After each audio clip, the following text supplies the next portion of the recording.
Se llegó la Navidad. Ya estamos a unos cuantos días de celebrar Navidad. ¿Cómo le fue con las compras? ¿Ya hizo las compras de Navidad? Si no, está algo tarde, ¿verdad? Muy bien. Entremos por favor al texto que vamos a estudiar hoy. Gálatas capítulo 4, versículos del 1 al 7.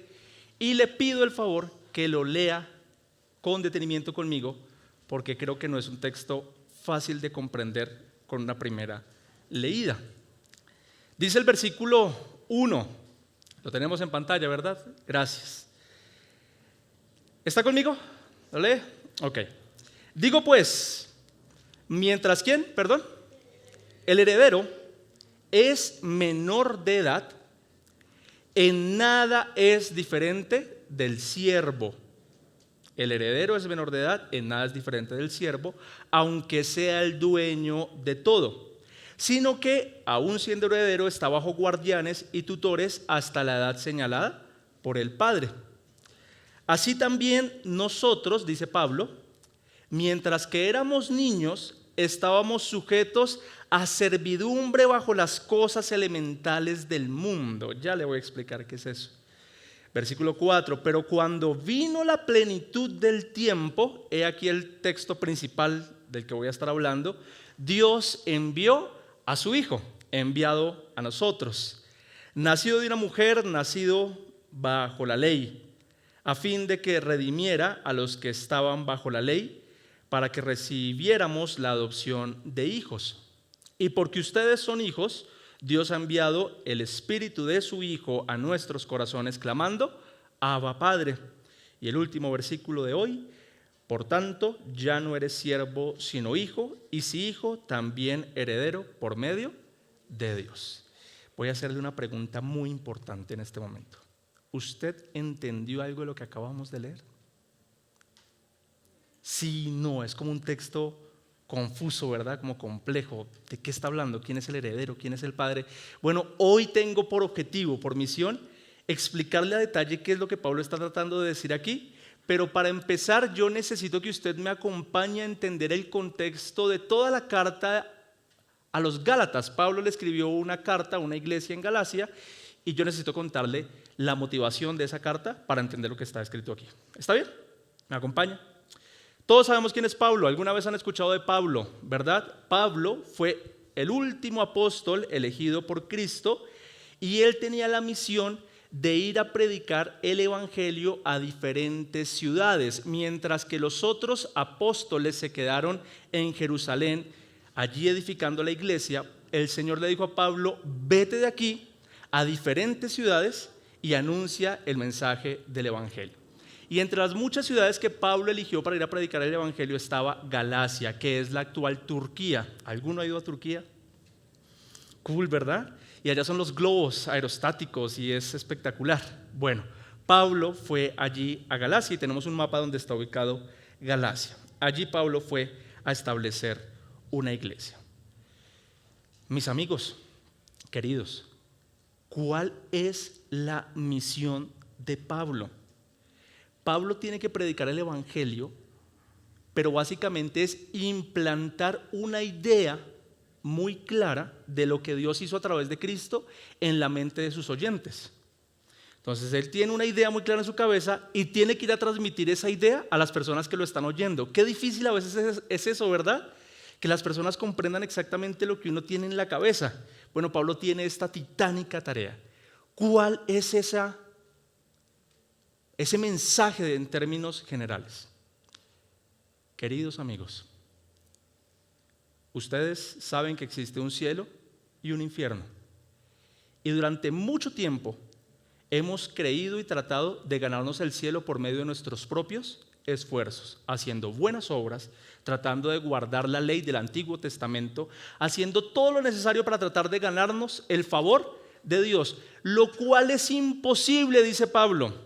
Porque por más que tú te esfuerces para ganarte el favor de Dios, para ser santo, para ser perfecto, ¿quién de nosotros lo va a lograr?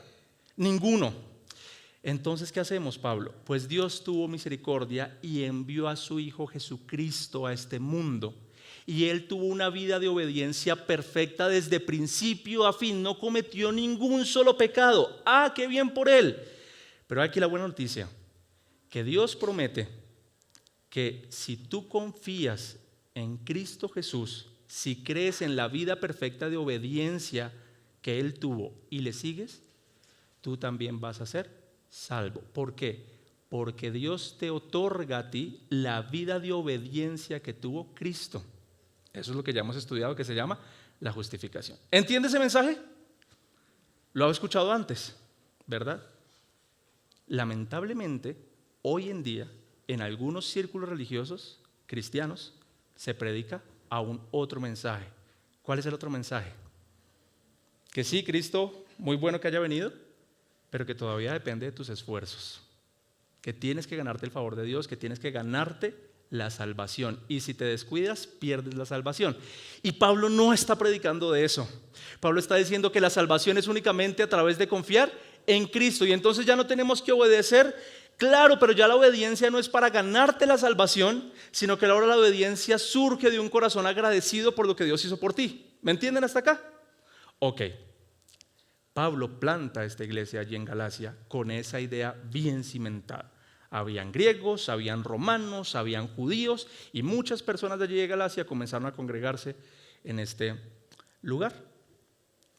Al pasar el tiempo, Pablo debe dejar Galacia e irse a otras ciudades a predicar, y a los años se entera que está ocurriendo algo en aquella iglesia, y es que un grupo de judíos estaba diciendo que el mensaje de Pablo era completamente mentira, que eso no era verdad, que la salvación no dependía de Cristo ni de poner nuestra confianza en Cristo, sino que nuevamente la salvación depende del esfuerzo individual que haga cada uno por guardar la ley. ¿Me entienden qué es la ley? La ley es todos esos mandamientos del Antiguo Testamento, 613 mandamientos que te decían lo que tienes que hacer, lo que no tienes que hacer, cómo tienes que comportarte, cómo no comportarte, cómo relacionarte.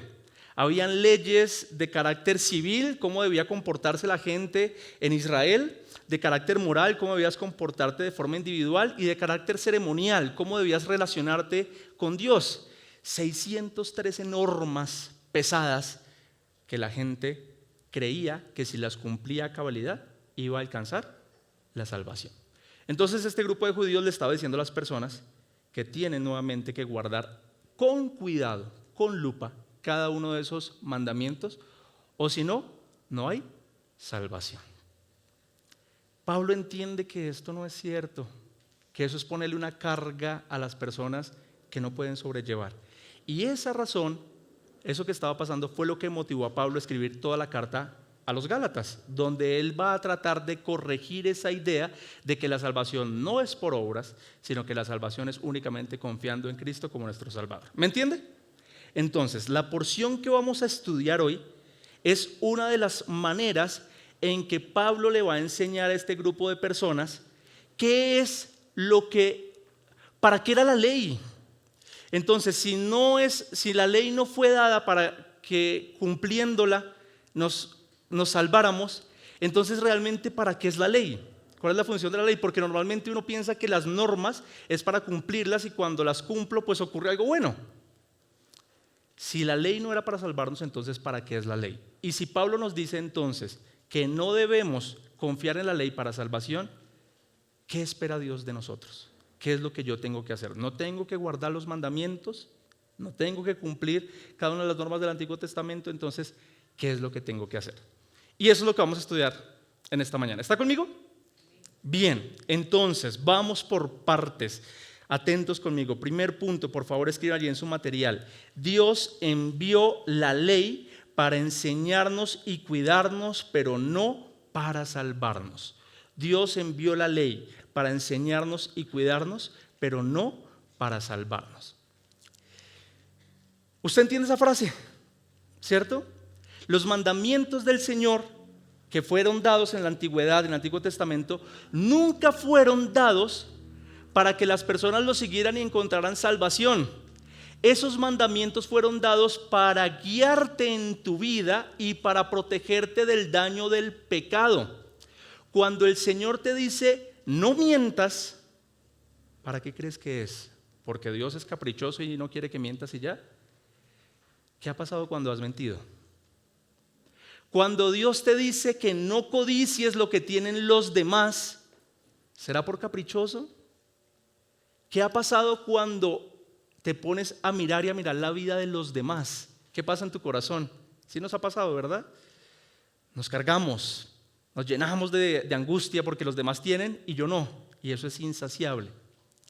Los mandamientos del Señor siempre fueron para guiarnos y para protegernos, pero no fueron dados para que nosotros allí encontremos salvación. ¿Está bien? ¿Qué va a hacer Pablo en este texto? Pablo, que le está hablando a un grupo de judíos, les va a explicar con una ilustración el objetivo de la ley. Y quiero leer con ustedes esa ilustración. Primeros 2 versículos de Gálatas 4.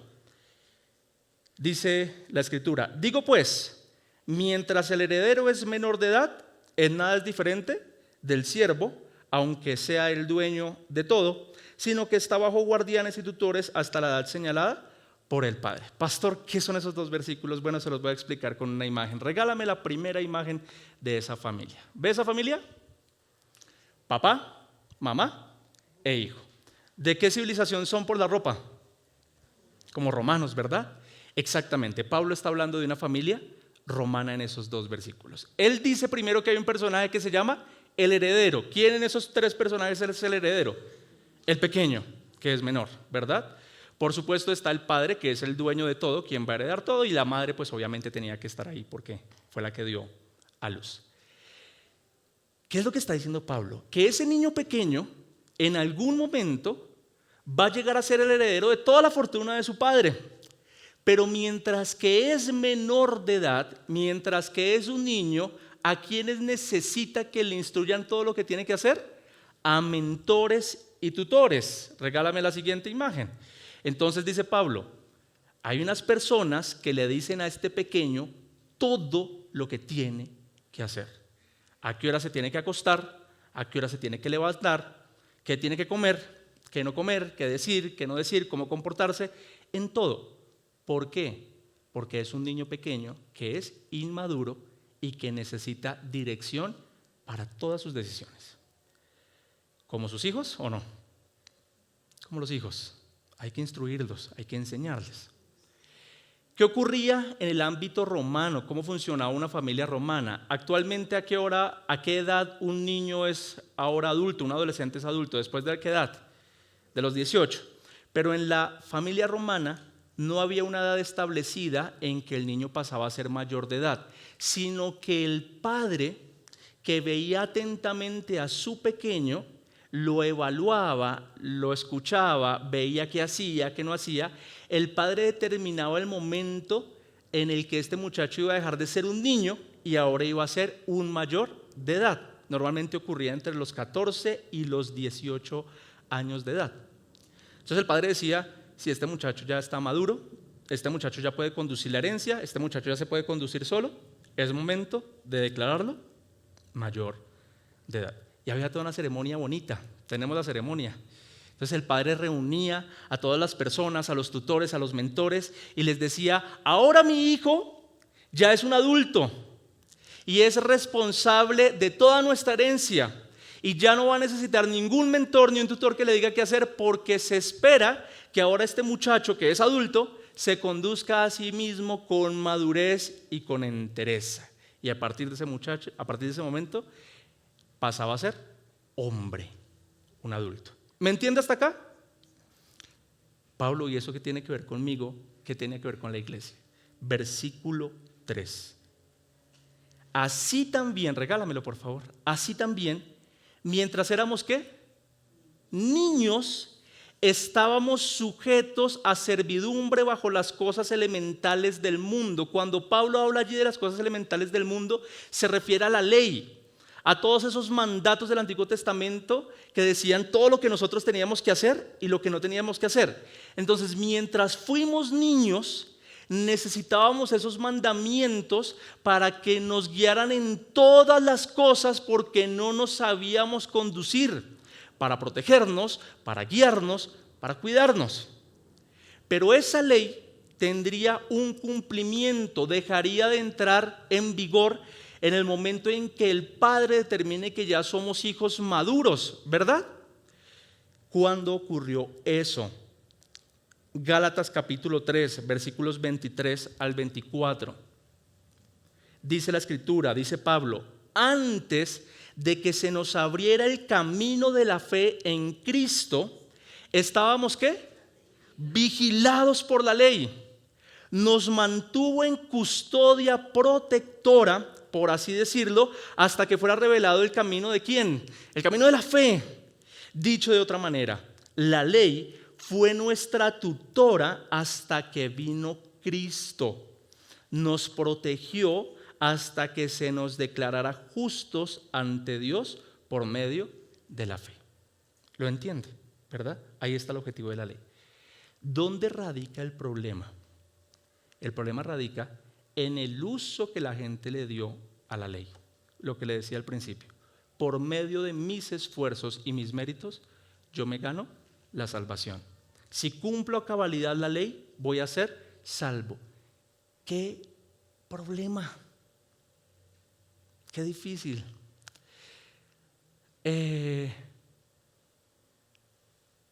Hoy en día ocurre lo mismo. Está la misma idea de que por medio de mi esfuerzo yo me gano el favor de Dios. Tal vez no guardando los mandamientos del Antiguo Testamento, porque pues ninguno de ustedes lo hace, pero sí hay algunas ideas implantadas en nuestra mente que apuntan a que todo mi esfuerzo es el que me va a salvar. Y aunque decimos de labios para afuera que somos salvos a través de Cristo, hay algo dentro de nosotros que grita que si yo no hago bien las cosas, el Señor no me va a aceptar, el Señor no me va a amar.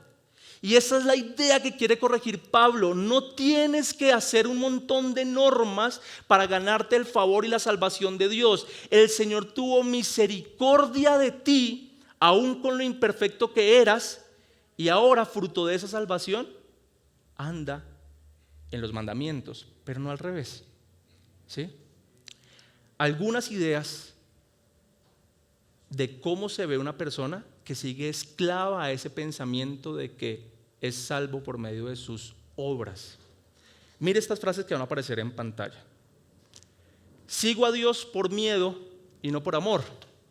Sorprendería la cantidad de personas que vienen a la iglesia, que se congregan, que hacen un montón de cosas religiosas para no irse al infierno, pero no porque aman al Señor. Guardan las normas para no obtener el castigo. Oro más para cumplir que para relacionarme. Es que si no, Diosito, dicen algunos, se enoja conmigo, se molesta conmigo si no hago el checklist de la oración en la mañana. Cuando fallo, me escondo de Dios en vez de correr hacia Él. Dios está decepcionado de mí, Dios está triste conmigo, Dios no me ama y corro de Él. Mi identidad espiritual depende de qué tan bien me porto esta semana. Si hago las cosas bien, entonces soy cristiano. Si hago las cosas mal, no soy cristiano. Y entonces huyo de Dios. Me siento aceptado cuando hago mucho y rechazado por Dios cuando fallo. Y algunos viven cargados con esa angustia de que la aceptación, de que la salvación, de que el favor de Dios se gana por medio de lo que yo hago o dejo de hacer. No. Y nos imponemos leyes. Sí, la salvación es Cristo, pero también hay que venir a la iglesia. Sí, la salvación es Cristo, pero también hay que bautizarse. Sí, la salvación es Cristo, pero también hay que confesar los pecados. Esas cosas adicionales son obras piadosas que surgen de un corazón redimido, pero que no son necesarias para la ecuación de la salvación. La salvación es Jesús más nada es igual a la salvación.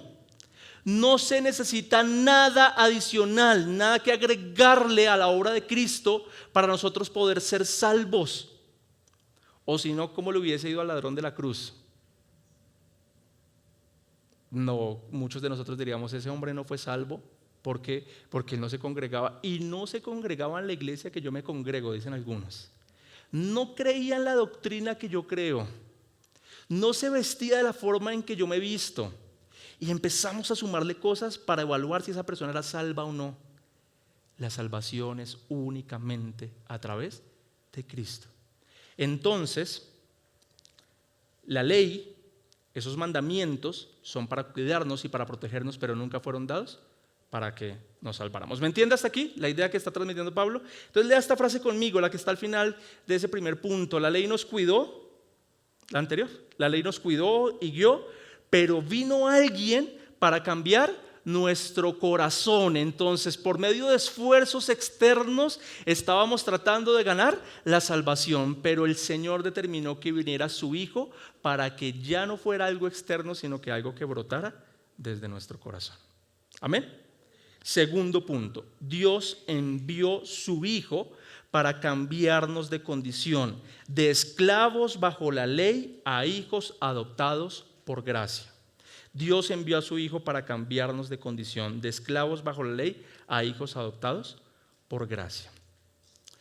¿Cómo así que esclavos bajo la ley? Pues es la misma analogía que utiliza Pablo.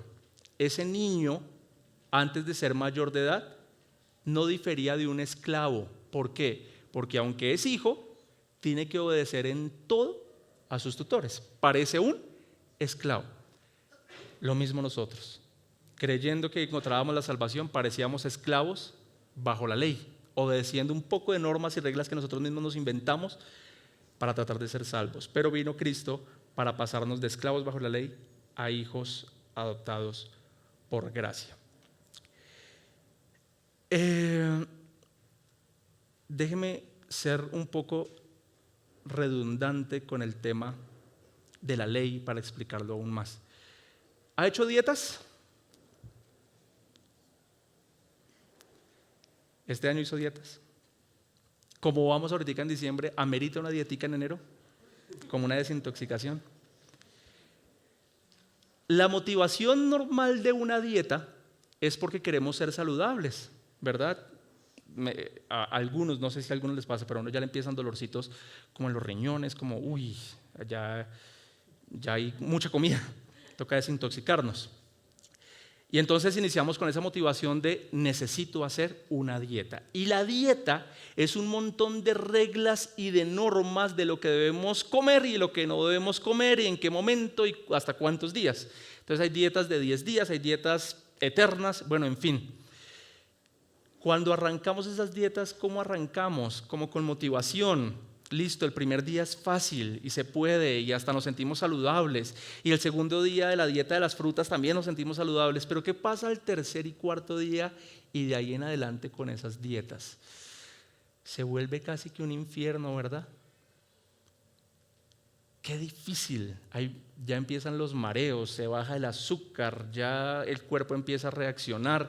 Y entonces lo que inició de forma como muy con propósito alegre, ahora es una carga pesada de un montón de cosas que no podemos hacer y que sí podemos hacer, de lo que podemos comer y lo que no podemos comer. Muchos en el caminar cristiano parece que iniciarán como con una dieta. Conocen a Cristo, el Señor les dice son salvos e inician en ese caminar con el Señor emocionados, leen las escrituras, oran, pero con el pasar del tiempo ahora se van encontrando con un poco de mandamientos y mandamientos y mandamientos, y tengo que congregarme, tengo que orar, tengo que ir a grupo pequeño, tengo que hacer esto, tengo que hacer lo otro, y se vuelve ahora una cosa pesada, difícil de vivir para algunos. Y cuando no cumples ese montón de mandamientos, aparece el sentimiento de culpa, y esa alegría que tenías cuando llegaste a Cristo se desvanece y la culpa se la lleva por completo y empezamos a sentirnos cabizbajos. Como que a veces algunos piensan, ni siquiera soy salvo. Si han pasado por eso, es algo pesado. Queridos amigos, el Señor, el Padre, envió a su Hijo para liberarnos de esa esclavitud, para liberarnos de esa pesadez Jesús, letra A, te libera de la esclavitud de la ley. Gálatas capítulo 4, versículos del 4 al 5. Dice el versículo 4: pero cuando vino la plenitud del tiempo, Dios envió a su Hijo, nacido de mujer, nacido bajo la ley, a fin de que redimiera a los que están bajo la ley, para que recibiéramos la adopción de hijos. ¿Qué es lo que Pablo está diciendo ahí? Que en el momento en que el Padre determinó que Jesús debía enviar, Él vino, el momento de la plenitud del tiempo. Yo podría explicarle un poco más lo que significa eso, pero no quiero irme tan largo. El caso es que en ese momento el Padre envía a Jesús, nacido de una mujer y nacido bajo la ley. Es decir, Jesús viene al mundo y se sujeta a la ley que los hombres estaban tratando de guardar para ganarse la salvación. Pero lo que para nosotros era imposible, Jesús lo hizo posible, porque Jesús guardó la ley en cada uno de todos sus aspectos. ¿Qué piensa de eso? Qué raro, ¿verdad? Se lo pongo en otras palabras, que ya lo he dicho muchas veces, pero yo necesito que usted guarde esa información y la crea. Jesús nunca tuvo un mal pensamiento. Jesús nunca tuvo una actitud pecaminosa.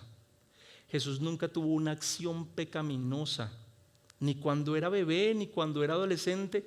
No, eso dice la Escritura, que en Él no había pecado. Y esa vida perfecta de obediencia es por la cual nosotros podemos ahora ser salvos. ¿Cómo así, pastor? ¿Qué significa eso?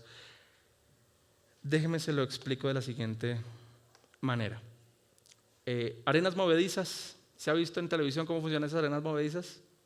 Piense por unos instantes que nosotros, la humanidad entera, está en esas arenas movedizas y que nos estamos ahogando. ¿Sí sabe que por más que uno haga fuerza, no puede salir de allí? No hay manera, toca que alguien externo venga a ayudarnos. ¿Qué es lo que está diciendo Pablo aquí? Es como si Cristo hubiese venido y se hubiese metido a esas arenas movedizas donde nosotros no podíamos salir, y Él nos sacara de allá. Empieza a empujarnos, a sacarnos de allá para que seamos libres. Y Él termina pagando las consecuencias de introducirse en esa ley. No me quiero enredar con esto. La ley tiene consecuencias. La ley dice, si obedeces hay beneficios, si desobedeces hay consecuencias. Y la paga del pecado es muerte. Nosotros no podíamos cumplir la ley, por lo tanto nos correspondía la muerte eterna. Pero Cristo vino y Él pagó las consecuencias de la muerte por nosotros, para darnos libertad. Y nos sacó de allá y Él pagó las consecuencias de la ley. No se quedó muerto, resucitó de entre los muertos, ¿está bien? Y nosotros también resucitamos con Él. Amén. Y entonces ahora que nos hizo libres de la esclavitud de la ley, ahora que somos libres para relacionarnos con el Señor como hijos, ¿qué hacemos con la ley? No hay mandatos que obedecer, no se trata la vida cristiana de obedecer mandatos.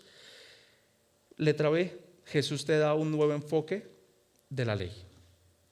Ya no vamos a ver ahora nosotros que somos hijos de Dios, la ley como los pasos para ser salvos, sino que ahora hay un nuevo enfoque con el que nosotros vamos a estudiar las Escrituras del Antiguo Testamento. ¿Y cuál es ese enfoque? Lea esta frase conmigo, por favor.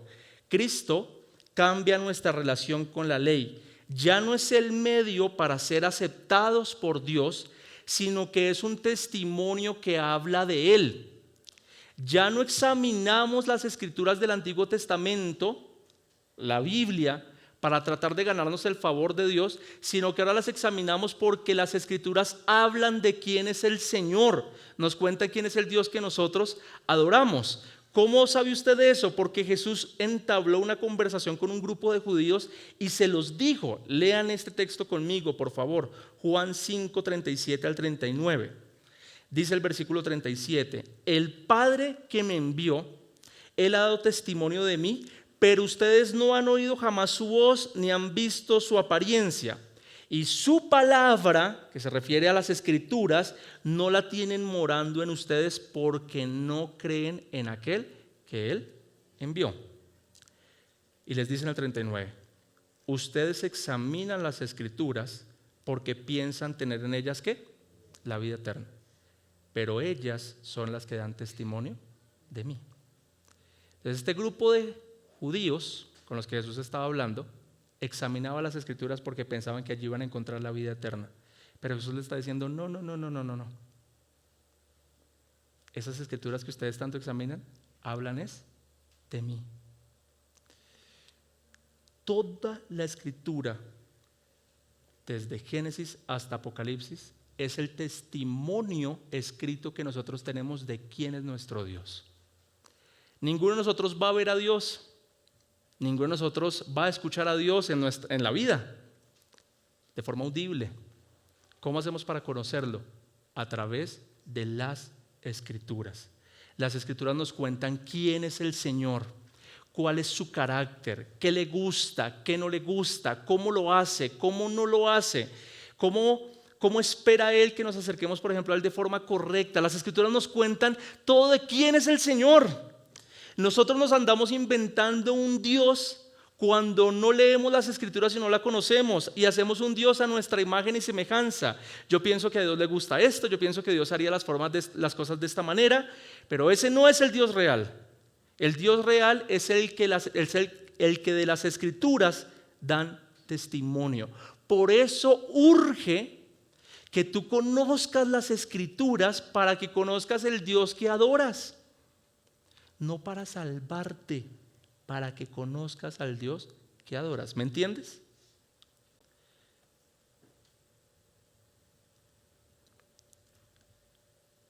Porque allí encontramos a nuestro Señor. Encontramos quién es nuestro Dios. ¿Está bien? Yo no sé cuál es su relación con la Biblia. Hay quienes dicen, a mí me gusta más orar que leer la Biblia. Hay otros que dicen, la Biblia yo no la entiendo, me parece aburrida. Yo le animo a que se esfuerce por darle la oportunidad a las Escrituras. Gracias al Señor, hoy la Biblia se ha vestido de 1001 versiones, NTV, NBI, NBLA, ya no está solo la Reina Valera de 1960, que era como imposible de entender para algunos, y ahora hay más versiones para que usted la entienda. Lea la Escritura, lea la Biblia, para que conozca quién es su Señor. Propóngase como objetivo del siguiente año leer toda la Biblia. Yo le he animado a que la estudie de forma detallada, pero ahora lo animo a que también la lea toda y que conozca quién es el Señor y la comprenda. Es un libro tan emocionante, es un libro tan apasionante, tiene tantos acontecimientos que uno los lee y uno dice, increíble que esto haya ocurrido. La Biblia es preciosa. Y cuando tú te expones a la Biblia, es como, ¿se ha visto esos canastos que tienen como agujeritos? Es como si ese canasto estuviera sucio. Es una analogía. Y uno lo sumerge en el agua para tratar de sacar agua, pero ¿qué pasa? El agua se sale por los agujeros, ¿verdad? Y uno se puede frustrar tratando de sacar agua con ese canasto, pero ¿sabe qué va a pasar con el tiempo con ese canasto? Se va a limpiar. Tal vez no va a estar lleno de agua, pero va a estar limpio. Algo así es con las Escrituras. A veces quisiéramos conocerlas todas, inundarnos completamente de ellas, pero a medida que nos acercamos a ellas, ellas mismas nos van limpiando del hombre pecador que hay todavía en nosotros. ¿Está bien? Acérquese a las Escrituras. Bueno, pastor, entonces, si ahora usted lo que nos está diciendo, lo que Pablo está diciendo, es que ya no tenemos que obedecer los mandamientos porque fuimos liberados de la esclavitud y que ahora somos libres, que somos hijos de Dios para relacionarnos con Él, entonces no hay que obedecer nada. ¿Qué tenemos que hacer nosotros? ¿Qué es lo que nos corresponde como creyentes realmente? Bueno, vamos al tercer y último punto de mi enseñanza, que es el más importante. Dios envió su Espíritu a nosotros para relacionarnos con Él como hijos maduros. Dios envió su Espíritu a nosotros para relacionarnos con Él como hijos maduros. Queridos míos,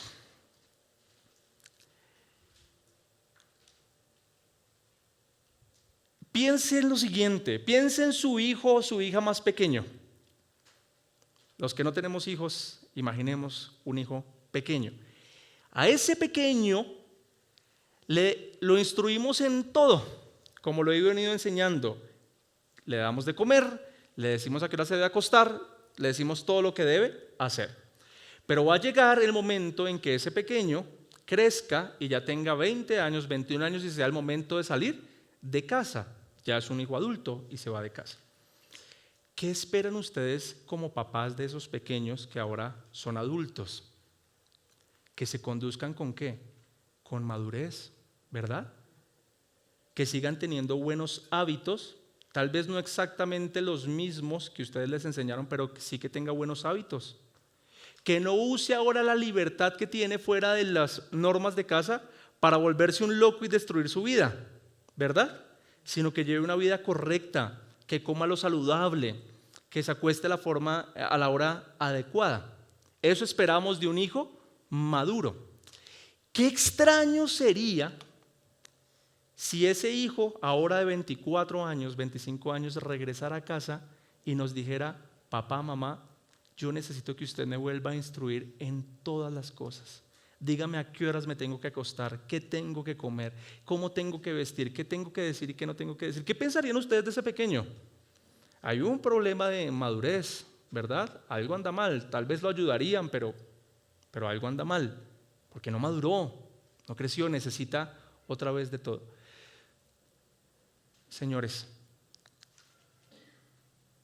cuando Cristo vino y ahora envió al Espíritu Santo a que more en nosotros, ya no necesitamos una ley escrita que nos diga qué es lo que tenemos que hacer y qué es lo que no tenemos que hacer, porque el Espíritu de Dios, quien posee toda la voluntad de Dios, mora en nosotros y nos guía a saber qué es lo que realmente debemos hacer y no debemos hacer. Pero no porque haya una ley escrita, sino porque el Espíritu mora en nosotros como hijos maduros.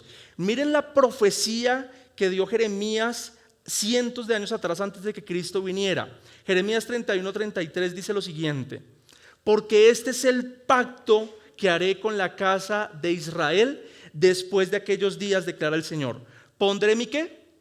Mi ley, lo correcto. Pondré lo correcto, lo que yo quiero dentro de ellos, y sobre sus corazones la escribiré. Yo seré su Dios y ellos serán mi pueblo. Entonces Dios está diciendo aquí que llegaría un momento en que ya la ley no sería algo externo que tengo que revisar y guardar, sino que ahora la ley estaría en nuestro corazón. Él la escribiría en nosotros para que nosotros seamos su pueblo y Él nuestro Dios. Y oh sorpresa, queridos amigos, eso es lo que está diciendo Pablo allí en Gálatas capítulo 4. Eso es lo que le ocurrió a los creyentes. Gálatas capítulo 4, versículos 6 al 7, versículo 6. Porque ustedes son hijos de Dios. Les pregunto, ¿ustedes son hijos de Dios? ¿Son hijos de Dios? Amén.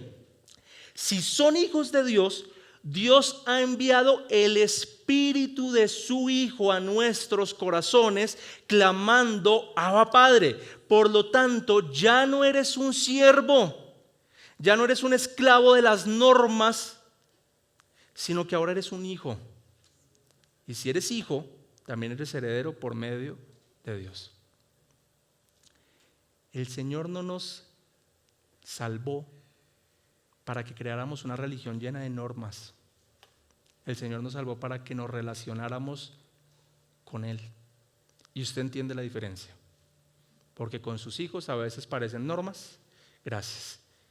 Y con sus hijos a veces parece relación, ¿verdad? ¿Y cuál disfruta más, las normas o la relación? Es lo mismo con el Señor.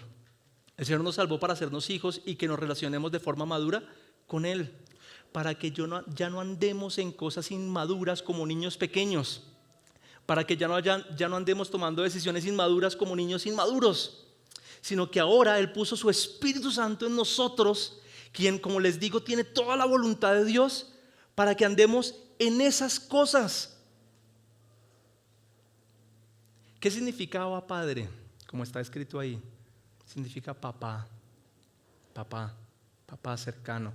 No un Dios lejano, sino un papá cercano. para que te relaciones con Él. Pastor, pues yo no veo ese espíritu en mí, dicen algunos, porque sigo siendo el mismo inmaduro, incluso que antes de llegar al Señor. Todavía me preocupo por todo, tengo los mismos ataques de inseguridad y ya no confío igual, no confío en el Señor cuando viene un problema. Todavía fácilmente peco, miento, robo y sigo siendo como el mismo. Entonces no entiendo. Bien, Pablo dice en Romanos, si es que el Espíritu Santo mora en ti.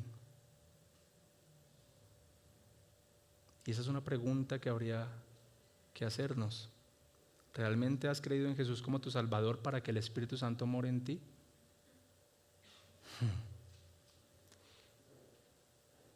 Si es que el Espíritu Santo mora en ti y tú lo confiesas porque acabas de decir yo soy hijo de Dios, y si eres hijo de Dios el Espíritu Santo mora en ti, entonces ¿qué es lo que pasa? ¿Qué es lo que pasa? Bueno, yo te voy a decir unas verdades de lo que hace el Espíritu en cada creyente y te voy a poner una condición para que eso ocurra. El Espíritu, letra A, produce carácter maduro en nosotros, somos hijos maduros. Dice Gálatas capítulo 5, versículos 22 al 23. ¿Cuál es el fruto del Espíritu? ¿Cómo sabemos y evidenciamos que el Espíritu está en nosotros? ¿Cómo podemos verlo? Dice Pablo en Gálatas capítulo 5, el fruto del Espíritu, la evidencia de que el Espíritu de Dios mora en ti, de que has sido salvo, es que hay amor, es que hay gozo, es que hay paz, es que hay paciencia, es que hay benignidad, bondad, fidelidad, versículo 23, mansedumbre y dominio propio.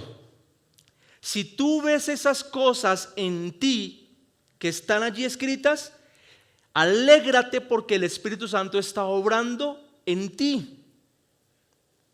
Y dice Pablo, contra esas cosas que les acabo de describir, contra tales cosas que no hay ley. No hay ley.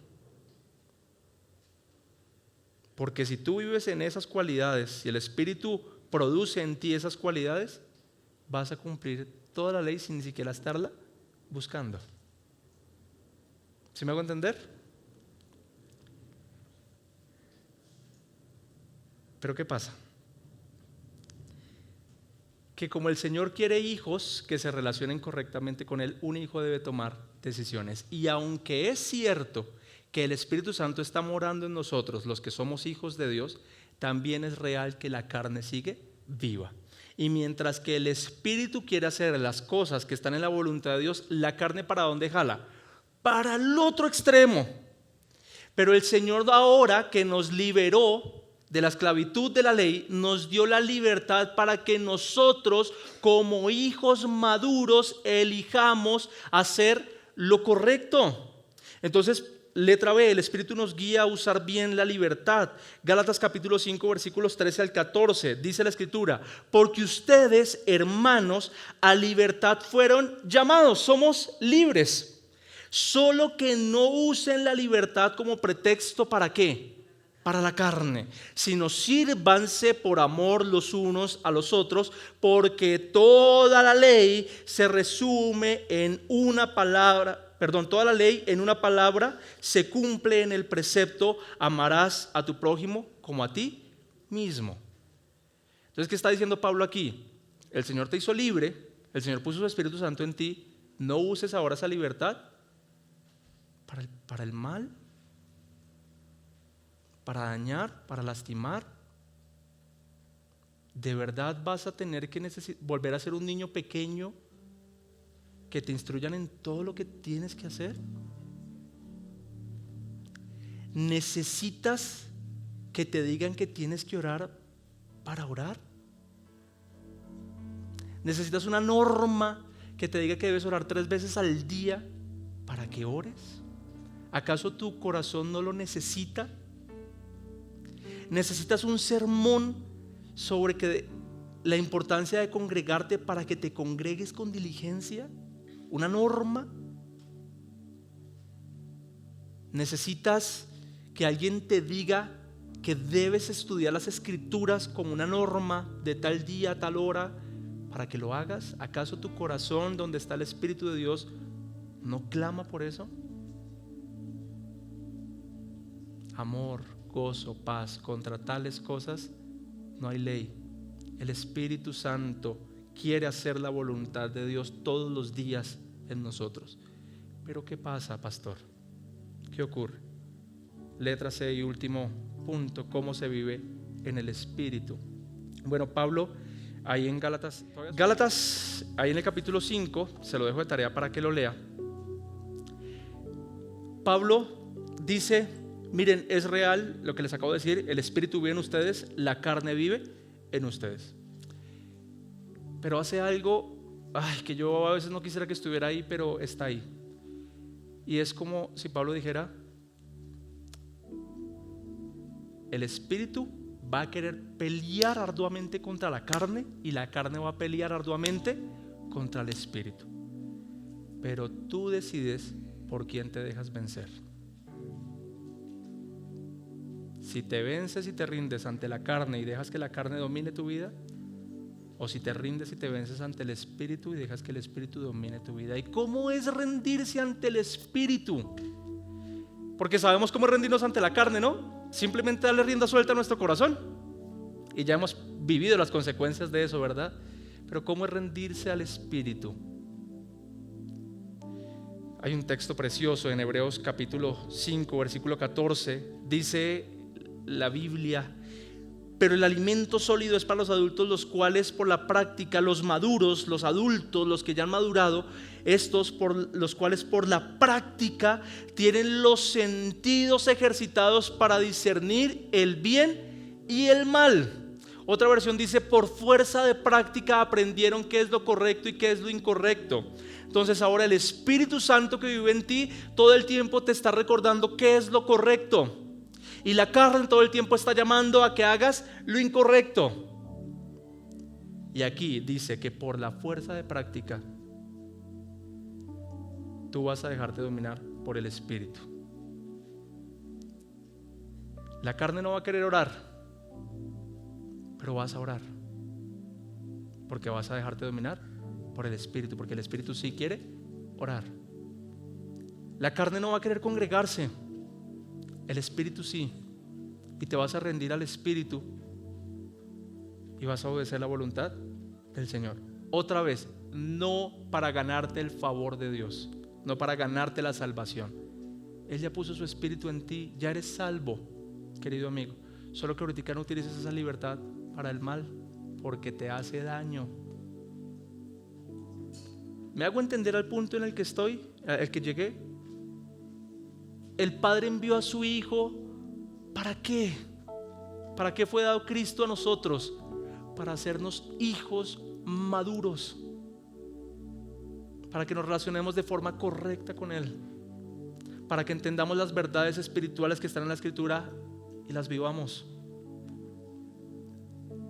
Hermano mío, hermano en Cristo, revisa si no estás andando como un niño inmaduro, y más bien ponte bien los pantalones y adelante, porque el Señor nos salvó para algo muy importante, para estar en este mundo como embajadores de Él, como representantes de Cristo. Y eso es para gente valiente, para gente que entiende prioridades, para gente que entiende a lo que fuimos llamados, no para personas caprichosas que siguen todavía pensando en sí mismos. ¿Está bien? El Señor nos salvó, el Señor envió a su Hijo para hacernos hijos maduros. Por unos instantes incline allí su rostro, si así lo desea, y medite en esta enseñanza, por favor.